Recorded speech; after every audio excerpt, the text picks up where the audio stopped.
What's up, everybody? It's your boy Ziggy.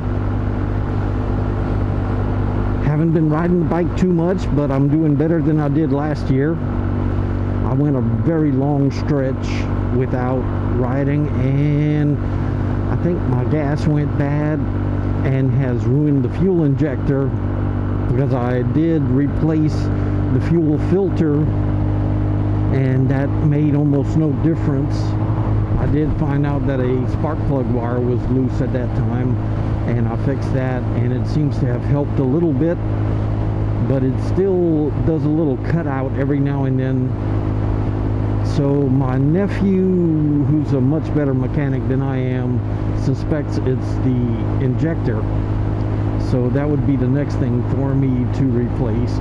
I mean, especially since it seems like my fuel mileage has gotten a lot worse. So that leads me to believe it is fuel related. Anyhow, this is the first ever Ride and Rant. And I'm going to need you guys to let me know in the comments if this is a good idea or not, if you like it or not, if the name is right or not, or if I should call it something else. Any kind of comments. And plus the comments, if I'm posting this on YouTube, comments and likes help the algorithm find my video and recommend it to others, which is going to be necessary if I'm going to be raising money for homeless vets later on. I'm going to need a lot of subscribers and a lot of spreading around of my videos. So help a brother out. Now, before you start ranting about me doing all that, okay, Ride and Rant.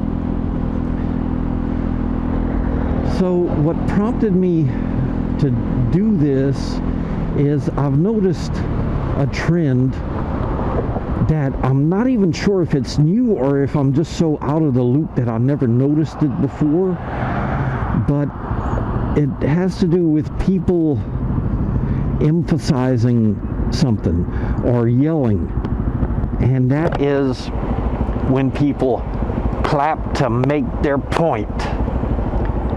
What the heck is that? That is so childish, and I see grown adults doing it on mostly on YouTube on the channels that I watch, and it's really disturbing. But the one that brought it to a head was the one person that just was totally out of time with their clapping. So it's like, what the heck? You can't even have any rhythm when you're doing it? Come on now. And since then, I've been wanting to make this video, and I've found a couple of other things to rant about since then. So if this format is pleasing to you, I'll do some more.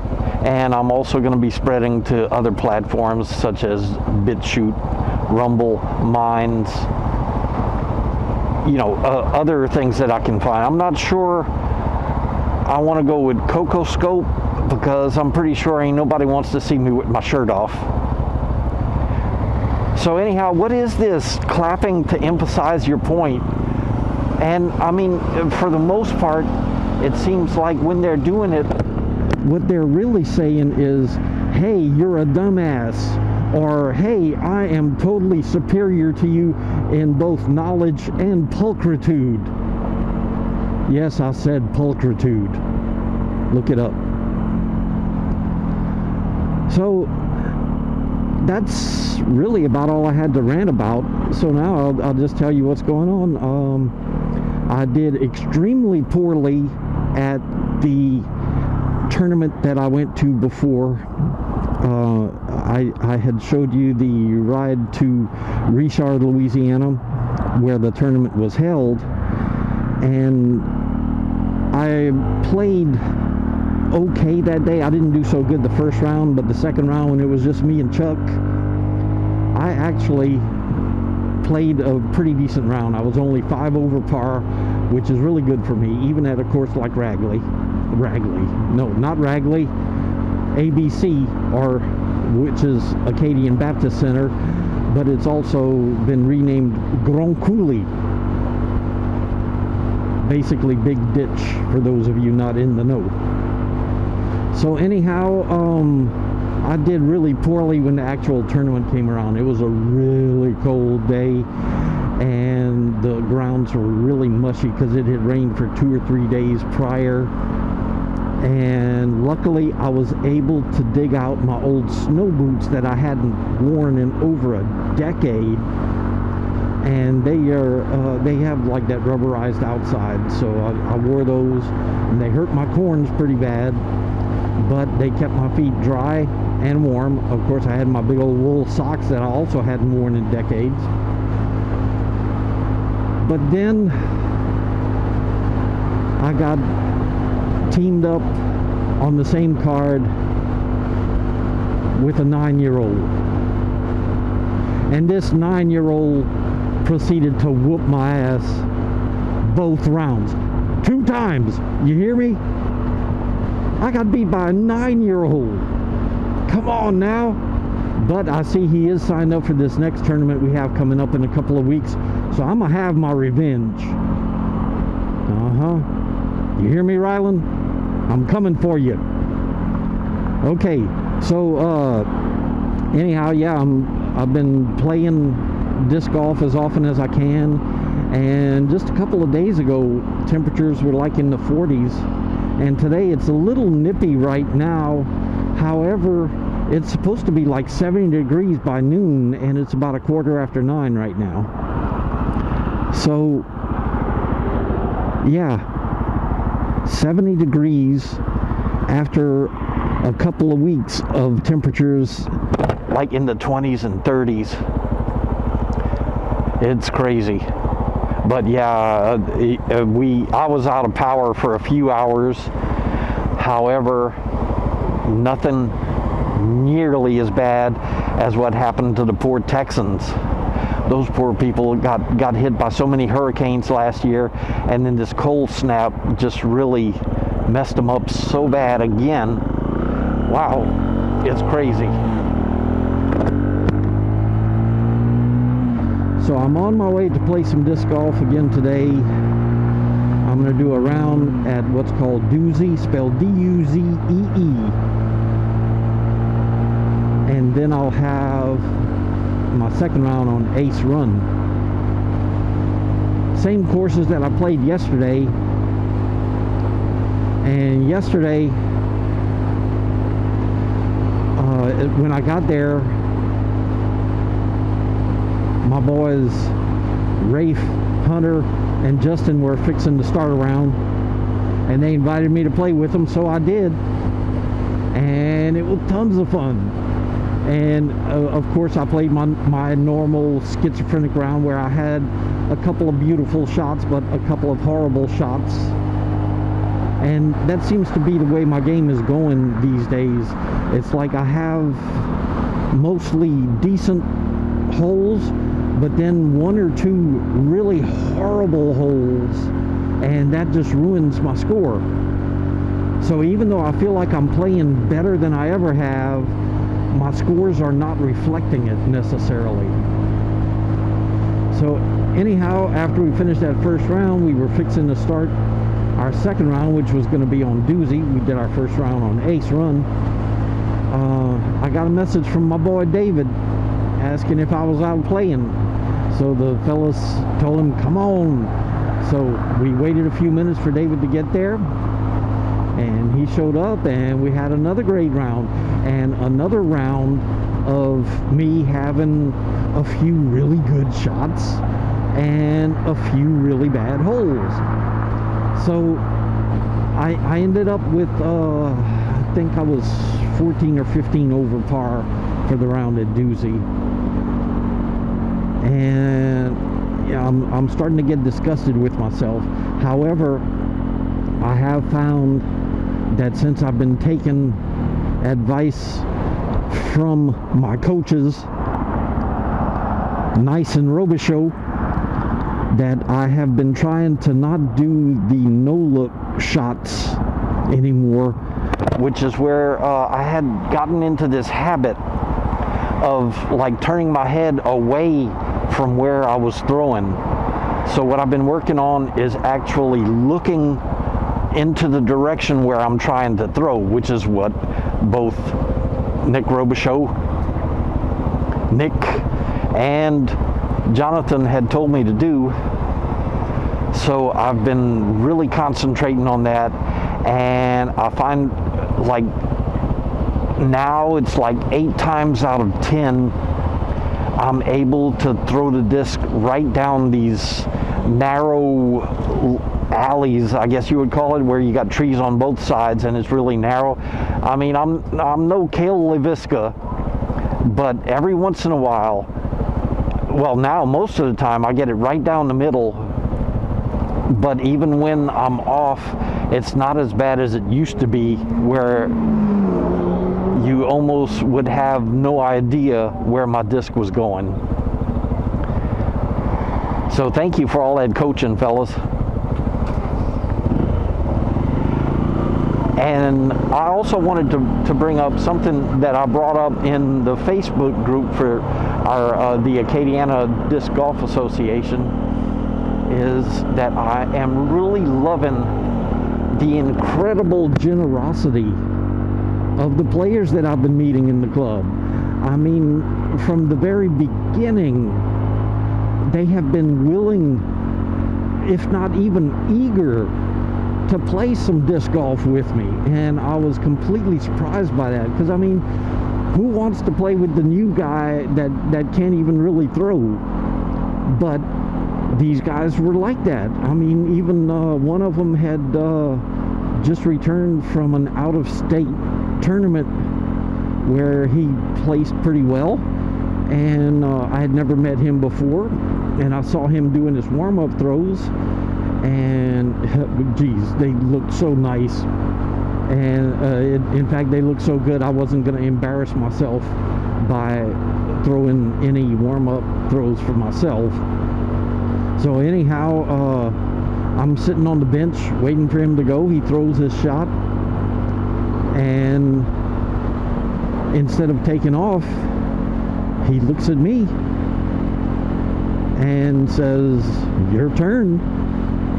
And that was very early in my disc golfing career, and I was in even worse shape than I am now. So I was very slow and tired out very easily. And he played with me as long as he could, but then he got a call where he had to go to work, so he had to hurry up and finish up the round real quick all by himself. So that was really cool of him, you know. Thank you, Blair. And since then, it's not just the willingness to play with me. In fact, I mean, there's been, you know, several people that have, you know, sent me messages saying, you know, hey, you ready to play, you know, or something to that effect. And like just yesterday with my boys, when, you know, I was walking toward the hole one at Doozy, and they're like, hey, Ziggy, want to join in? So I'm like, yeah, you know. And then I did Ace first instead of Doozy. I like to do Doozy first, and that's because of my lingering laziness, I guess, mostly, because when I finish Doozy, I end up the closest to my vehicle, which means less walking to resupply my water, and then start on Ace, because the basket for hole 18 at Ace is farther away from the parking lot. Okay, so if I start on Doozy, then it's kind of on the way between the basket for 18 to the tee pad for 1, to drop by my truck or drop by my motorcycle in today's case, to pick up some extra water. Disc golf is coming along. I'm enjoying it. I don't know why, but I just cannot make myself get out there and walk for exercise or any other reason, really. I've always hated walking. Even when I was an active duty Marine, I'd rather run 10 or 12 miles, then walk 25. And yes, we did have those 25-mile forced marches, you know, with full gear, you know, so you were carrying like 70 pounds of equipment, including a rifle, you know, and that was rough on a brother. And I just hated doing it. I'd rather run. And now I only dream about running because I can't do that anymore. And yes, I actually horned at this guy to go. I'm so aggressive.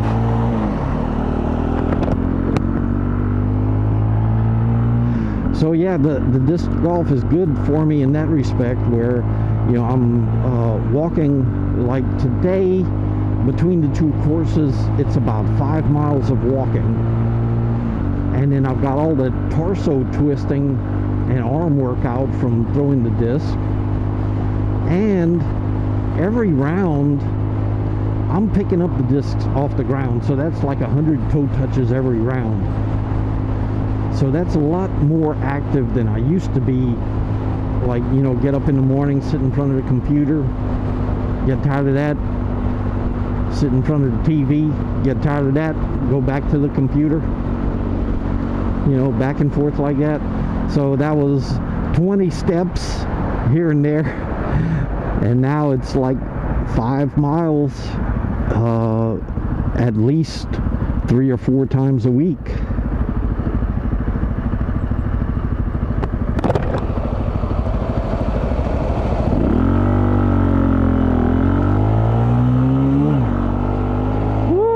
That shift.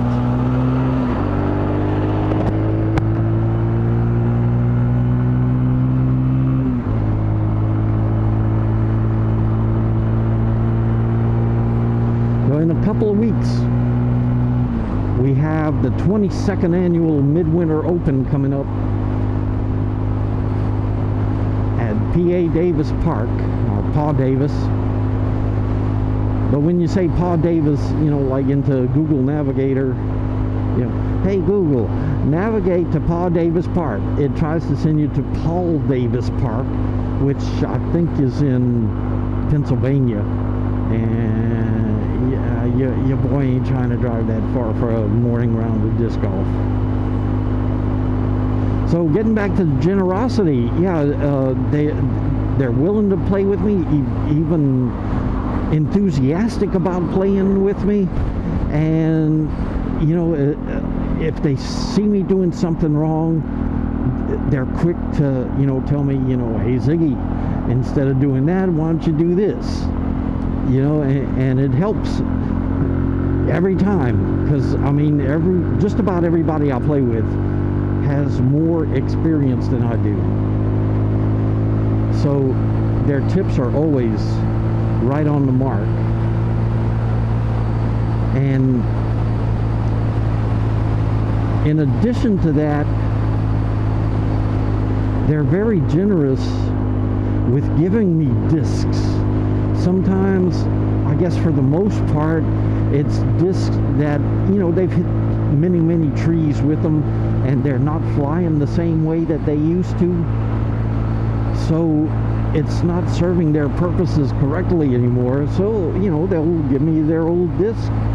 And turns out that since my arm speed is nowhere near theirs, that the disc does act correctly for me. And it does very well. Other times, I had lost a disc in the bayou, and it turns out my boy Chuck had exactly the same disc just sitting in his car. Got it as a player pack, part of the player pack in the same tournament where I got my disc that I lost. And he wasn't using it. It wasn't his type of disc. So he just, you know, as we were walking by his car, he opened up the door and he gave me the disc. And lots of other people have given me discs. I guess for the most part it's just that the disc doesn't fly right for them for whatever reason, so it's not a big loss to them, and it's probably easier to give it to me than to try to sell it, even though there are people who do sell their discs. In the most recent case, one guy got a couple of birthday present discs, and unfortunately, they were not the right discs for him, so he ended up selling them, and he was able to, recoup a few dollars, and somebody ended up with a couple of brand new discs. In another case, there was a guy selling a bunch of discs, I guess in preparation of his move out of state, and that kicked up a hornet's nest because a lot of them actually belonged to other members of the club that I guess had been lost. I know there were a couple of them that belonged to one member that had recently lost his disc because the place where he had them stored got robbed, so somebody stole all the discs. And I surely hope that those discs that this other guy was selling were not part of this stolen booty, but I don't know. I have not investigated that. So anyhow, what better way to start off my round than with Robin Redbreast? Yeah, Robin Redbreast. I think that's what it was called way back when. There's the Robin. Okay. Time to play. So anyhow, thank you for listening to all this. I really appreciate you staying till the end like this. And don't forget to subscribe so that you can get ziggy with it.